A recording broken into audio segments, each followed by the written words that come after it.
जीने का वो अंदाज हमने इख्तियार किया है कि कहीं से भी इस्लाम की कोई खुशबू तक हमारी जिंदगी से लोगों तक पहुंचती हुई दिखाई नहीं देती। नेकी के हरीस बनो।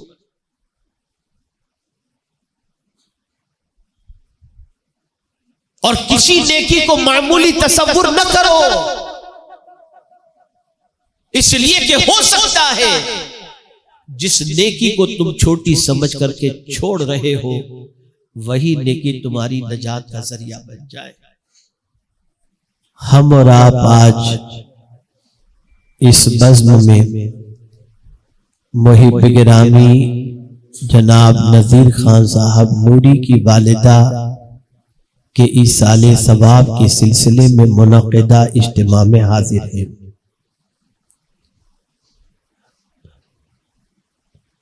और जाहिर सी बात है कि माँ की जुदाई का गम उसके बच्चे सबसे ज्यादा महसूस करते हैं।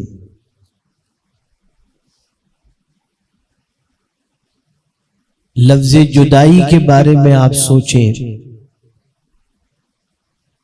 और उसकी मानवियत की तरफ अपनी तवज्जो को मबजूल करें तो आप महसूस करेंगे कि लफ्ज़ जुदाई के अंदर ही कितना दर्द पिन्हा है।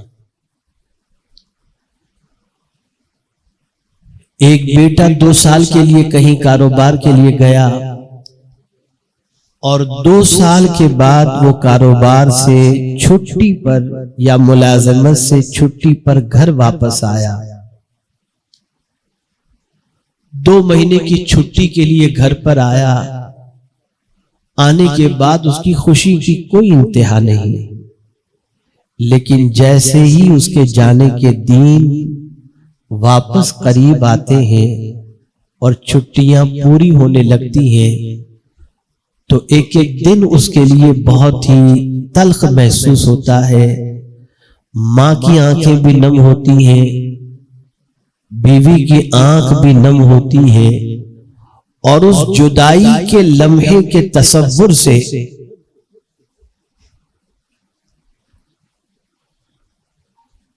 बच्चा और घर वाले परेशान रहते हैं कि पता नहीं अब कब मुलाकात होगी। इसी तरह से एक बेटी के हवाले से सोचें जिसकी परवरिश उसके माँ बाप ने बहुत अच्छी तरीके से की। रिश्ता आ गया, शादी की तारीख तय हो गई तो एक एतबार से बच्ची की रुखसती की खुशी होती है कि अल्लाह ने इज्जत के साथ बच्ची का ब्याह कर दिया और हम एक जिम्मेदारी से सुबुकदोश हुए। लेकिन बच्ची को जब विदा किया जाता है उसकी जुदाई का तसव्वुर माँ की आंखों को भी नम कर देता है, बाप की आंखों को भी नम कर देता है। लफ्ज़ जुदाई के अंदर इतना दर्द है जिसकी कोई इंतहा नहीं। ऐसे ही कोई आशिक रसूल जब मदीने पहुंचता है, 1 हफ्ता कयाम कर ले, 15 दिन कयाम कर ले और जब मदीने के छुटने का वक्त आता है तो उसकी आंखें नम हो जाती हैं कि पता नहीं अब कब सरकार का शहर नसीब होगा। जुदाई के अंदर एक दर्द मौजूद है। सबसे बड़ी जुदाई का दर्द, अगर किसी बाप का बेटा इस दुनिया से जवां साल के अंदर कुछ कर जाए तो कई दिनों तक बाप सदमे से बाहर नहीं आता, मां सदमे से बाहर नहीं आती। अब जितनी भी बातें मैंने बताई उनका ताल्लुक खारजी है, अंदरूनी नहीं है।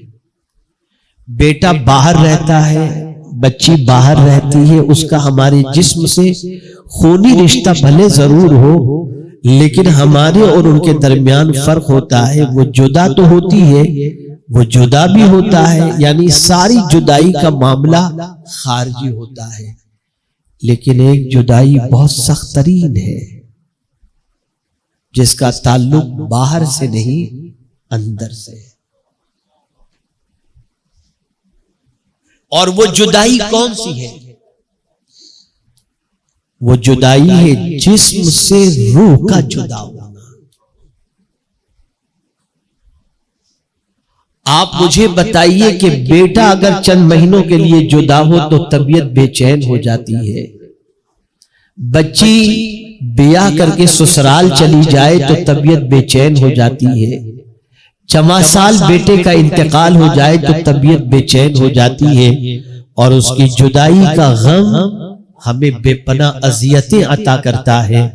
लेकिन आप मुझे ये बताइए, जिस जिस्म के अंदर पैदाइश से लेकर उस वक्त तक हमारे अंदर रूह रहती है, जब वो रूह जिस्म से जुदा होगी उस वक्त की कैफियत क्या होगी?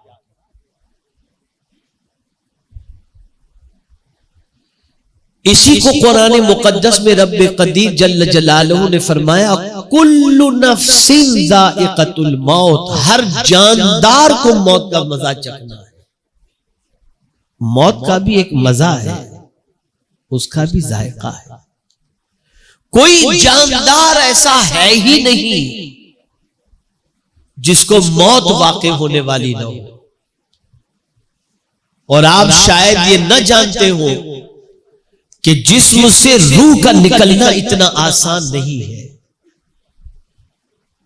जिस्म से रूह का निकलना कितना तकलीफ दे है, इसके हवाले से सैयदना फारूक आजम रदी अल्लाहुल मौला तबारक व तआला अन्हु का ये कौल आप समाअत फरमाएं तो आपको महसूस होगा।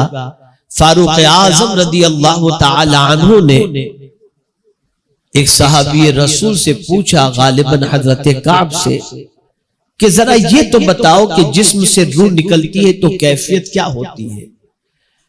तो इरशाद फरमाते हैं, अमीरुल मोमिनीन, किसी कपड़े को अगर कांटे के दरख्त के अंदर डाल दिया जाए और फिर जब उस कपड़े को खींचा जाए तो कपड़ा तार तार हो जाता है, चिथड़े चिथड़े हो जाता है, ऐसे ही जब जिस्म से रूह निकलती है उस वक्त उस बंदे की कैफियत होती है। बल्कि फरमाया गया 360 तलवार के वार उतनी तकलीफ नहीं देते जितनी तकलीफ जिस्म से रूह के निकलते वक्त होती है। आला हज़रत अज़ीमुल बरकत इमाम इश्क़ व मोहब्बत उस वक्त की कैफियत को जानते थे और खुद कुरान मुक़द्दस में रब्बे क़दीर ने फरमाया, वजाअत सकरातुल मौत बिल हक़, सकरात मौत यानी मौत के वक्त की तकलीफ हक है। उस तकलीफ के वक्त जब जिस्म से रूह के निकलने की है, कौन सी चीज हमें राहत पहुंचा सकती है? तो आला हजरत अज़ीमुल बरकत इमाम इश्क़ व मोहब्बत कहते हैं, या इलाही भूल जाऊं नज़ा की तकलीफ, या इलाही भूल जाऊं नज़ा की तकलीफ को, शादी दीदारे हुस्न मुस्तफा का साथ हो। यानी जब जिस्म से रूह निकल रही हो तो उस वक्त की तकलीफ को मैं ऐसे भूल जाऊं, अगर आपका रुख ज़ैबा मेरी नजरों के सामने हो और मेरी रूह निकल रही हो तो मेरी सारी नजर तकलीफ दूर हो जाए, बल्कि वो तकलीफ को भी अल्लाह खुशियों में तब्दील फरमा।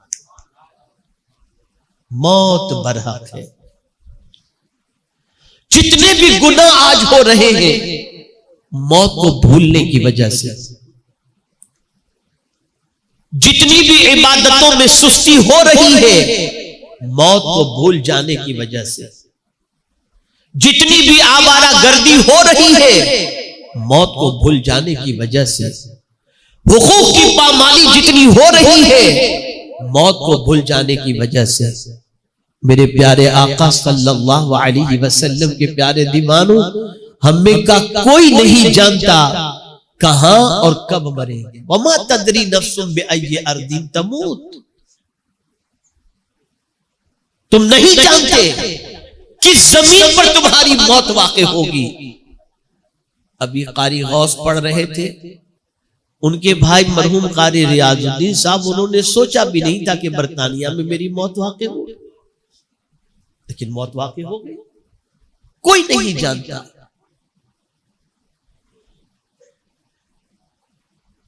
मेरे प्यारे आका सल्लल्लाहु ताला अलैहि वसल्लम के प्यारे दीवानों, एक सहाबी ने रसूल रहमत सल्लल्लाहु अलैहि वसल्लम से अर्ज किया, या रसूल अल्लाह सल्लल्लाहु ताला अलैहि वसल्लम, सबसे अच्छा इंसान कौन?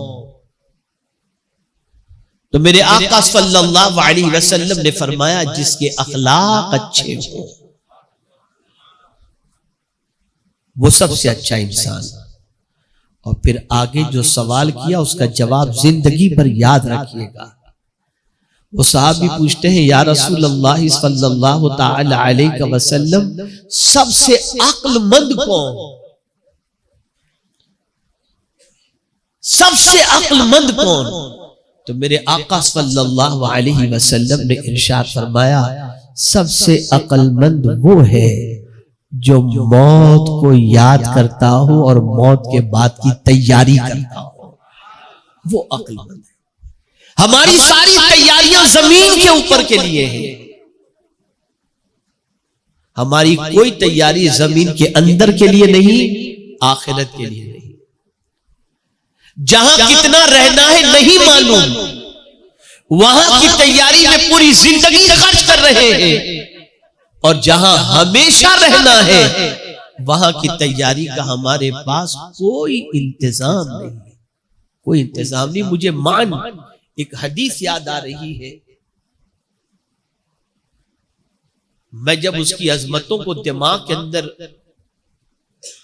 याद करता हूं और सोचता हूं तो उसकी अजमत के सामने सरनिगू होने को जी चाहता है।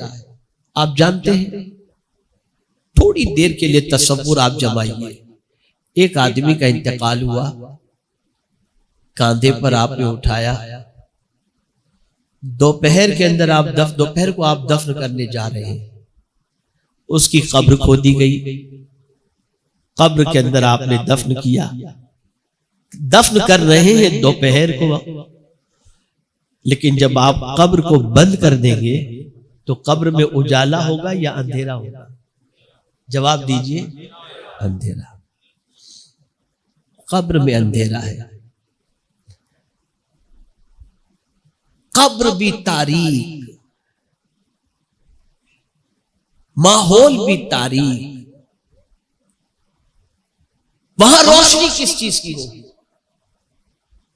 तवज्जो चाहूंगा, याद रख लीजिए, आकाए करीम सल्लल्लाहु ताला अलैहि वसल्लम के इरशाद का मफहूम है कि जिस बंदे को दफन करके लोग वापस आ जाएंगे तो कब्र में फरिश्ते उनसे सवाल पूछने जाएंगे, तो कब्र होगी अंधेरी, तारीक, कब्र में अंधेरा होगा ना, लेकिन फरिश्ते हैं नूर, फरिश्ते नूर से बने हैं। तो फरिश्ते जब कब्र के अंदर पहुंचेंगे तो अंधेरा और उजाला दोनों मिलकर वो वक्त ऐसा लगेगा जैसे असर का वक्त हो, वो वक्त उस वक्त ऐसा महसूस होगा जैसे असर का वक्त हो, और जैसे ही मुर्दे को जगाया जाएगा तो वो आंख मलते हुए देखेगा तो महसूस करेगा जैसे असर का वक्त है। फरिश्तों से कहेगा, रुक जाओ, सवाल बाद में पूछना, पहले असर की नमाज मुझे पढ़ ले।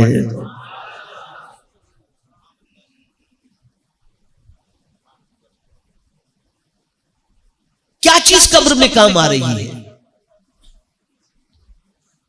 ये नमाज काम आ रही है, अल्लाह की बंदगी काम आ रही है। आज हम सफर में निकले तो नमाज की छुट्टी, घूमने निकले तो नमाज की छुट्टी, शादी की तकारीब में नमाज की छुट्टी, सैरो तफरी में नमाज की छुट्टी, और माह रमजान में जी भर कर तरावी पढ़ ली हमने, लेकिन ईद के दिन 3-4 वक्त की नमाज की छुट्टी। हाल हो गया, हम भूल गए हमने वहां का कोई इंतजाम नहीं किया है। आकाए करीम सल्लल्लाहु अलैहि वसल्लम उस बंदे को अक्लमंद फरमाते हैं जो बंदा मौत से पहले मौत की तैयारी में लग जाए और आखिरत की तैयारी के अंदर लग जाए। कुरान मुकद्दस में रब्बे कदीर जल्ल जलालहू ने फरमाया कुल्लु नफ्सिन ज़ाइक़तुल मौत, हर नफ्स को, हर जानदार को मौत का जायका चखना है। अब आगे कुरान ने फरमाया क्या होगा मौत के बाद, वइन्नमा तुवफ़्फ़ौना उजूरकुम यौमल क़ियामह, क़यामत के दिन तुम्हारे कामों का तुम्हें पूरा पूरा बदला दिया जाएगा। जमीन के ऊपर जो कुछ तुमने काम किए, अगर नेकी किए हो तो नेकी का बदला पूरा मिलेगा, और गुनाह किए हो तो गुनाह का बदला भी पूरा पूरा मिलेगा। ए रसूल आज़म सल्लल्लाहु अलैहि वसल्लम के प्यारे दीवानों, गुनाह का बदला, अल्लाह अकबर।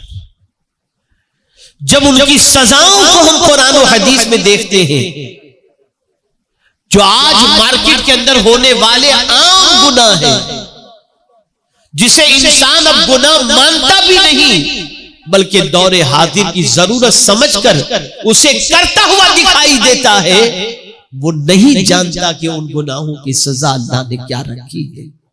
कुरान कहता है क़यामत इसलिए है ताकि तुम्हें पूरे के पूरा बदला दिया जाए, नेकी का भी और गुनाह का। कभी इंसान दुनिया में नेकी करता है लेकिन तकलीफ में होता है, नेकी करता है परेशानी में होता है, नेकी करता है दुनिया उसे बेवकूफ समझती है, नेकी करता है सीधे रास्ते पर चलता है, लोग उसे पागल कहते हैं, दकियानूस कहते हैं, पुराने जमाने का कहते हैं, पता नहीं क्या क्या नेकी करने वाले को दुनिया कहते हुए दिखाई देती है। उस बंदे को तसल्ली दी जा रही है, बंदे गम न कर, तेरी नेकी का बदला क़यामत में अल्लाह तुझे पूरा अता फरमाएगा, पूरे के पूरा अता किया जाएगा। और मेरे प्यारे आका सल्लल्लाहु अलैहि वसल्लम के प्यारे दीवानों, ये नहीं फरमाया गया कि पहाड़ के बराबर नेकी होगी तो उसका बदला दिया जाएगा, बल्कि कुरान कहता है फमन यअमल मिस्काल ज़र्रतिन खैरन यरह, अगर जर्रे के बराबर भी किसी ने नेकी की, अल्लाह उस नेकी का बदला क़यामत में उसे अता फरमाएगा। सहाबा की पोजीशन ये थी, वो नेकी के हरीस थे, नेकियों में लोगों से आगे निकलना चाहते थे। हजरत अब्दुल्लाह इब्न मसऊद रदियल्लाहु मौला तबारक व तआला अन्हु मस्जिद नबवी शरीफ में नमाज पढ़ रहे थे। आकाए करीम सल्लल्लाहु अलैहि वसल्लम और सैयदना सिद्दीक अकबर रदियल्लाहु मौला तबारक व तआला अन्हु और एक दूसरे सहाबी मस्जिद नबवी शरीफ में मौजूद थे। रसूल रहमत सल्लल्लाहु अलैहि वसल्लम जब हजरत अब्दुल्लाह इब्न मसऊद के करीब से गुजरे तो उनकी तिलावत की आवाज सरकार को इतनी अच्छी लगी कि मेरे आका सल्लल्लाहु अलैहि वसल्लम ने उनके लिए अच्छे कलिमात और बशारत और खुशखबरियां अपनी ज़बान से सरकार ने बयान फरमाई। हजरत अब्दुल्लाह इब्न मसऊद नमाज पढ़ रहे थे, उनको नहीं मालूम कि हुजूर ने क्या फरमाया, और वो सहाबी सिद्दीक अकबर और आकाए करीम सल्लल्लाहु अलैहि वसल्लम तीनों तशरीफ ले गए। कहां गए? दोनों सहाबी यानी सिद्दीक अकबर और वो सहाबी हुजूर को उनके दौलत गदे पर छोड़ने के लिए पहुंचे। अब वो सहाबी जो सिद्दीक अकबर के साथ थे, उन्होंने सोचा कि सुबह सबसे पहले अब्दुल्ला इब्न मसऊद को खुशी की खबर मैं सुनाऊंगा जो हुजूर सल्लल्लाहु अलैहि वसल्लम ने उनके लिए फरमाई। सुबह हुई, वो मस्जिद में पहुंचे, हजरत अब्दुल्ला इब्न मसऊद को देखा उन्होंने, तो आगे बढ़कर हजरत अब्दुल्ला इब्न मसऊद से वो कहने लगे कि मालूम है कल तुम्हारी क़िरात सुन करके हुजूर ने क्या फरमाया? कहा हाँ मुझे मालूम है। कहा कैसे पता चला? कहा अबू बकर ने मुझे बता दिया। वो सहाबी पुकार उठे, अबू बकर से नेकियों के मामले में कोई आगे निकल ही नहीं सकता। ये है नेकी का जज्बा। यह है नेकी का शौक, इसलिए कि वो जानते थे उस आखिरत के बारे में जहां बाप बेटे के काम नहीं आएगा, उस आखिरत के बारे में जानते थे जहां मां बच्चे के काम नहीं आएगी, उस आखिरत के बारे में जानते थे भाई भाई के काम नहीं आएगा, उस आखिरत के बारे में जानते थे जहां मियां बीवी के काम नहीं आएगी। इसलिए वो चाहते थे कि जो जिंदगी मिली है उसमें नेकियां कर लो, कि यही नेकियां कल बरोज़े क़यामत काम आएंगी। एक एक नेकी का अज्र मिलेगा। जानते हैं आप, अल्लाह अकबर, अल्लाह अकबर, अगर किसी ने रास्ते से कोई पत्थर भी हटा दिया जिसकी ठोकर से इंसान गिर सकता था, लेकिन वो पत्थर उसने उठा करके किनारे पर रख दिया कि किसी को ठोकर न लगे, हो सकता है यही नेकी उसकी नजात का जरिया बन जाए। दो यहूदी जा रहे थे, ये हमारी पहचान बता रहा हूं, माजी में हमारी पहचान क्या थी। दो यहूदी जा रहे थे, रास्ते में एक बड़ा पत्थर पड़ा हुआ था। दोनों यहूदियों ने आपस में गुफ्तगू की, इतना बड़ा पत्थर पड़ा हुआ है, ठोकर लगे तो इंसान गिर जाए तो उठ नहीं सकता। तो दूसरे ने कहा शायद यहां से कोई मुसलमान नहीं निकला है, इसलिए कि अगर मुसलमान यहां से गुजरा होता तो इस पत्थर को उठाकर किनारे पे रख देता, इसलिए कि उनके नबी ने कहा है कि रास्ते से तकलीफ दे चीजों को हटा देना ये भी ईमान की शाखों में से एक शाख है। ये हमारी पहचान थी। और आज हम हमारा कचरा दूसरों के घर के सामने फेंक देते हैं, हमारी बाइक दूसरे के सामने, घर के सामने, दुकान के सामने खड़ी कर दे, कोई परवाह नहीं। जीने का वो अंदाज हमने इख्तियार किया है कि कहीं से भी इस्लाम की कोई खुशबू तक हमारी जिंदगी से लोगों तक पहुंचती हुई दिखाई नहीं देती। नेकी के हरीस बनो।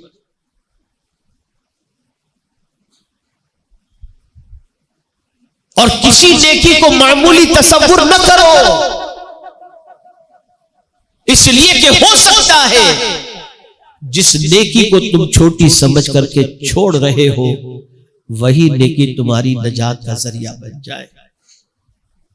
तो कुरान ने कहा वइन्नमा तुवफ़्फ़ौना उजूरकुम यौमल क़ियामह, क़यामत के दिन तुम्हें पूरा पूरा अज्र दिया जाएगा, यानी तुम्हारी नेकियों का भी और तुम्हारी बुराइयों का भी। अब यहां बुराई के बारे में बता दूं, आदमी कहता है यार फला शराब पीता है, कोई टेंशन नहीं, फला दादागिरी करता है, कोई टेंशन नहीं।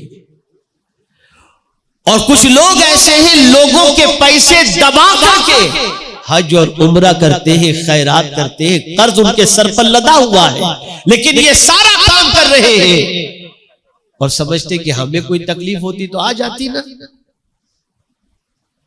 मैं अभी 2 दिन पहले की बात बताऊं, मैं मदीने शरीफ से आया था और इत्तफाक से लिफ्ट में मैं अपने घर पर जा रहा था तो हमारी बिल्डिंग के एक साहब मिले। उन्होंने कहा हजरत अपनी बिल्डिंग के बहुत सारे लोग मेंटेनेंस के पैसे नहीं भरते, पता नहीं कैसे लोग हैं। मैंने कहा यार बात तो आपकी सही है, भरना चाहिए लोगों को। फिर उसने जो जुमला कहा वो सुनिए। उसने कहा मुसलमानों को बिजनेस करना भी नहीं आता। सुनिएगा जो मैं अर्ज करने जा रहा हूं, गौर से सुनिएगा। मुसलमानों को कुछ भी नहीं आता, यहां तक कि तिजारत करना भी नहीं आता। तो मैंने कहा फिर क्या आता है? कहा टोपी पहनाना आता है। ये हमारी पहचान। लो भूल जाओ, खा जाओ, लोगों का जितना आए खा जाओ, डकार भी मत लो, इतना खाओ और फिर समझो कि हमसे बड़ा पारसा कोई भी नहीं। सफे अव्वल में इल्ला माशाल्लाह, सबकी बात नहीं कर रहा हूं, सफे अव्वल में नमाज भी पढ़ेंगे तो लोगों का पैसा भी खाए हुए बैठे होंगे, कोई फर्क नहीं। ये सारी जिंदगी हमारी हो गई है, बेहंगम जिंदगी। आदमी समझता है गुनाह कर रहा हूं और गुनाह पर कोई पकड़ नहीं हो रही, गुनाह पर कोई तकलीफ नहीं आ रही, गुनाह पर कोई मुसीबत नहीं आ रही, तो आदमी समझता है कि अब मुझे क्या है यार, अगर कोई परेशानी होती तो यहीं आ जाती। तो अल्लाह फरमाते हैं नहीं, एक दिन है जिसमें पूरा पूरा गुनाह का बदला दिया जाएगा, और जब वहां बदला दिया जाएगा तो दुनिया की कोई ताकत तुम्हें वहां छुड़ाने वाली नहीं। इसलिए सहाबा छोटे गुनाह से भी डरते थे और उससे भी बचने की कोशिश करते थे। अब एक और तसव्वुर कुरान ने इसी आयत में अता किया, और वो तसव्वुर क्या है? तो वो तसव्वुर ये है कि इंसान कामयाबी के अलग अलग ज़ाब्ते अपने एतबार से बना के रखा है। ये मेरे पास आ जाए तो मैं कामयाब, ये मेरे पास आ जाए तो मेरे कामयाब, शोहरत की इतनी बुलंदी पर पहुंच जाऊं तो कामयाब, मानने वालों की तादाद इतनी बढ़ जाए तो कामयाब, अम्वालो ज़र की फरावानी हो जाए तो कामयाब। तो कुरान ने वाज़े कर दिया ये कामयाबी नहीं है, ये कामयाबी। अच्छा मौला तू ही बता दे कामयाबी क्या है। तो कुरान ने कहा फमन ज़ुहज़िहा अनिन नार व उदखिलल जन्नह फ़क़द फ़ाज़, जो जहन्नम से बचा लिया गया और जन्नत में दाखिल कर दिया गया, बेशक वो कामयाब हो गया। यानी कामयाबी ये है कि अल्लाह हमें जहन्नम से बचा ले और जहन्नम से बचाकर हमें जन्नत में दाखिल फरमा दे। अगर ये किसी को नसीब हो गया तो कुरान ने कहा फ़क़द फ़ाज़, बेशक वो कामयाब हो गया। अब उसकी कामयाबी के हवाले से कोई शक व तरद्दुद की बात नहीं है। अब मैं आपसे पूछना चाहता हूं, जिन लोगों को रसूल रहमत सल्लल्लाहु अलैहि वसल्लम ने जन्नत की बशारत अता फरमाई थी, जिन लोगों को अल्लाह के रसूल सल्लल्लाहु अलैहि वसल्लम ने जन्नत से जहन्नम से आजादी का परवाना अता फरमाया था, उनकी पोजीशन क्या थी? अतीक, आजाद के माने में किसको हुजूर ने फरमाया था? सिद्दीक अकबर को फरमाया था, यानी ये जहन्नम से आजाद है। जिनको जहन्नम से आजादी का परवाना मदीने के ताजदार सल्लल्लाहु अलैहि वसल्लम ने अता फरमाया, उनकी पोजीशन क्या थी? वो दरख्त पे बैठे हुए परिंदे को देखकर कहते, काश कि मैं कोई परिंदा होता कि मुझे काट कर ज़बह करके खा लिया जाता, ताकि कयामत में मुझे अल्लाह को हिसाब तो न देना पड़ता। ये वो कह रहे हैं जिनको जहन्नम से नजात का परवाना मदीने के ताजदार सल्लल्लाहु अलैहि वसल्लम ने अता फरमाया था। लेकिन आपसे पूछना चाहता हूं, हमारी जिंदगी जिस राह पर चल रही है उनमें से वो कौन सा रास्ता है जो जन्नत की तरफ ले जाने वाला हो? हमारी नौजवान नस्ल की सुबह होती है जहन्नम के रास्ते पर चलने से, और रात की तारीकी में आंखों से लेकर वजूद तक उन गुनाहों की तरफ बढ़ता चला जाता है जो जहन्नम में ले जाने वाला है। लेकिन उसके बावजूद हमारी कौम की आंखें नहीं खुलती। हमारी कौम इस हद तक मौत फरामोशी और आखिरत फरामोशी की शिकार हो गई है कि उन्हें ऐसा लगता है कि इस दुनिया में हम आए हैं तो अभी दुनिया की कोई ताकत हमें मौत की वादियों से नहीं गुजार सकती। याद रखो, मौत बरहक है।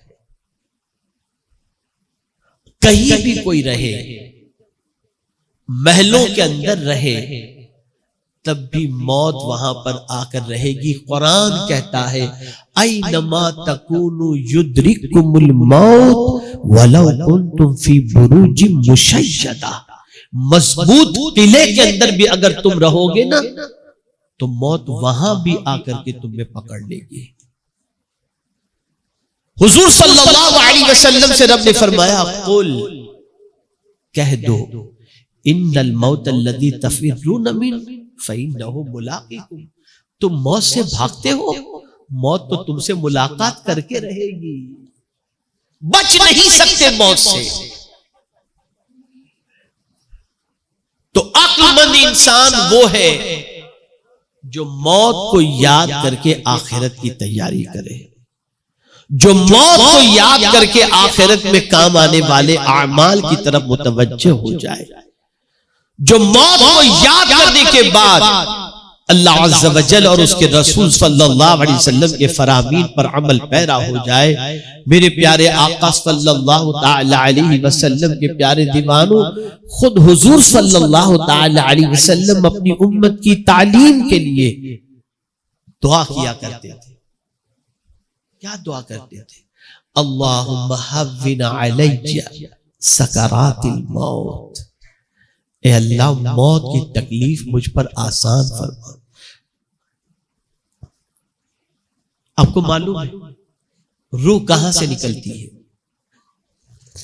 इंसान के जिस्म से रूह के निकलने का आगाज कहां से होता है? सर से होता है, हाथ से होता है, पैर से होता है। रूह के निकलने का आगाज कहां से होता है? बोलिए क्यों? आपने बकरीद के मौके पर देखा होगा, जानवर को जब ज़बह करते हैं ना तो जानवर पैर हिलाता है, पूरी ताकत से उठने की कोशिश करता है, भागने की कोशिश करता है। हमारे हाजी अलाउद्दीन साहब मौजूद हैं, हम लोग हज में साथ में थे। हमने एक ऑस्ट्रेलिया का बैल खरीदा था कुर्बानी के सिलसिले में। छुरी चलाने के बाद वो भागा, उसको पकड़ने के लिए दौड़ना पड़ा उसके पीछे।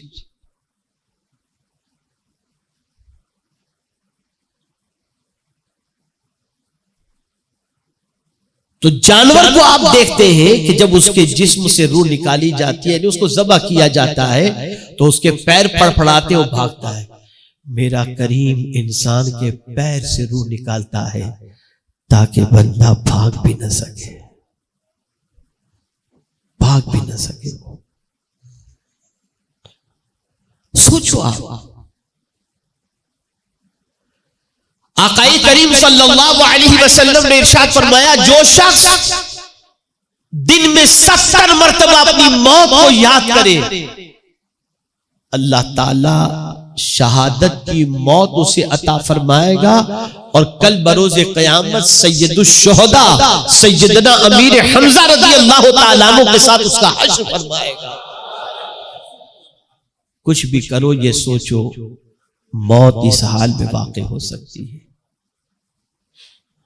और आप नहीं जानते मौत की तलखियां, मौत के वक्त का मंजर, अल्लाह अकबर, कि वो ईमान के सिलसिले में इतना सख्त तरीन वक्त होता है कि बड़े से बड़े पारसा और बड़े से बड़े ताजदार और बड़े से बड़े औलिया उस वक्त के तसव्वुर से कांप जाते थे। और ये भी याद रखिएगा, एतबार खात्मे का है। पूरी जिंदगी अगर कोई इबादत कर रहा है लेकिन अगर खात्मे के वक्त उसकी जबान पर कलेमा नहीं, या यूं समझ लीजिए ईमान पर उसकी मौत वाक़ई नहीं हुई, तो उसकी जिंदगी की इबादत का कोई फायदा नहीं। खातिमा खातिमे का एतबार है। एक बुजुर्ग, अल्लाह अकबर, अल्लाह अकबर, विलायत के ऊंचे मकाम पर फाइज थे। फरमाते हैं कि मौत से पहले सकरात के वक्त इतनी मुझे प्यास लगी कि अगर 7 समंदर का पानी मुझे पिला दिया जाता ना, तब भी मेरी प्यास न बुझती। और मेरे पास कोई पानी पिलाने वाला न था और मैंने देखा कि शैतान अपने हाथों में पानी का गिलास लेकर के खड़ा है और कहता है कि एक बार मुझे खुदा कह दे, मैं तुझे पानी अता कर दूंगा। वो फरमाते मेरी आंखों से आंसू निकल गए और मैं परेशान हुआ कि या अल्लाह मैं क्या करूं, शिद्दत प्यास से मेरा हलक सूख रहा है, ले लूं या छोड़ दूं। उसी वक्त वो बुजुर्ग फरमाते हैं कि जिस दुरूद का मैं विर्द किया करता था वो दुरूद मुझे उस वक्त काम आया कि एक नूरानी शक्ल वाले बुजुर्ग तशरीफ लाए और उन्होंने मुझे पानी पेश किया। मैंने उसको ठुकरा दिया, उनके हाथ से पानी ले लिया और मैंने पानी नोच फरमा लिया। तो अब आप देखें, उसके बाद वो फरमाते हैं अल्लाह ने ईमान पर मेरा खातिमा फरमाया। और वो बुजुर्ग फरमाते हैं ख्वाब में अपने मानने वाले से, बेटा वो वक्त बड़ा कठिन होता है जब रूह का जिस्म से निकलने का वक्त होता है।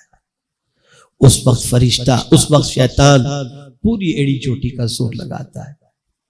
हजरत इमाम राजी रहमतुल्लाह ताला अलैह, जिन्होंने खुदा के एक होने पर 360 दलीलें पेश की हैं, लेकिन जब उनके इंतकाल का वक्त करीब आया, शैतान आया, कहा खुदा एक है तो दलील पेश करूं। इमाम राजी अलैहि रहमान ने दलील पेश की, एक पेश की, दो पेश की। शैतान तोड़ता रहा, तोड़ता रहा, तोड़ता रहा, यहां तक कि 359 दलीलें इमाम राजी रहमतुल्लाह ताला अलैह ने अल्लाह के एक होने पर पेश की। शैतान ने सारी दलीलें तोड़ दी। इमाम राजी परेशान थे, अपने शेख की तरफ मुतवज्जे हुए। उनके पीर और मुर्शिद वुजू बना रहे थे और महसूस किया कि इमाम राजी का ईमान खतरे में। जो लोटा मौजूद था जिससे वुजू बना रहे थे उसे फेंका इमाम राजी की तरफ, फरमाया राजी कह दे मेरा खुदा बगैर दलील के मौजूद है। जब उनका पैगाम पहुंचा, उन्होंने कहा मेरा खुदा बगैर दलील के मौजूद है। उसी वक्त ईमान का खातिर, क्या समझे हो आप, आसान काम नहीं है ये, आसान काम नहीं है। जान देकर के भी अगर ईमान बचता हो तो ईमान की हिफाजत करनी चाहिए। और मेरे प्यारे आका सल्लल्लाहु ताला अलैहि वसल्लम के प्यारे दीवानों, मौत बरहक है, मौत से कोई फरार इख्तियार नहीं कर सकता। आका करीम सल्लल्लाहु अलैहि वसल्लम ने फरमाया अक्लमंद इंसान वो है जो मौत को कसरत से याद करे और मरने के बाद की तैयारी करे। हम कितने अक्लमंद हैं, हम खुद अपने आप के बारे में सोच सकते हैं। और कुरान ने फिर आगे फरमा दिया वमल हयातुद दुनिया इल्ला मताउल गुरूर, ये दुनिया की जिंदगी क्या है, ये एक धोखे का सामान है, धोखे का सामान। क्या है ये दुनिया की जिंदगी? आप जरा सोचो, बहुत सारे ऐसे जनाजे आपने देखे होंगे कि बाप का इंतकाल हुआ, भाइयों में झगड़े शुरू हो गए, कितना हिस्सा मेरा, कितना हिस्सा मेरा, कितना हिस्सा मेरा। और इसी झगड़े के अंदर भाई कहता है बाप का जनाजा उस वक्त उठेगा जब मेरा हिसाब मेरे हिस्से में आ जाए। यह है दुनिया, यह है दुनिया।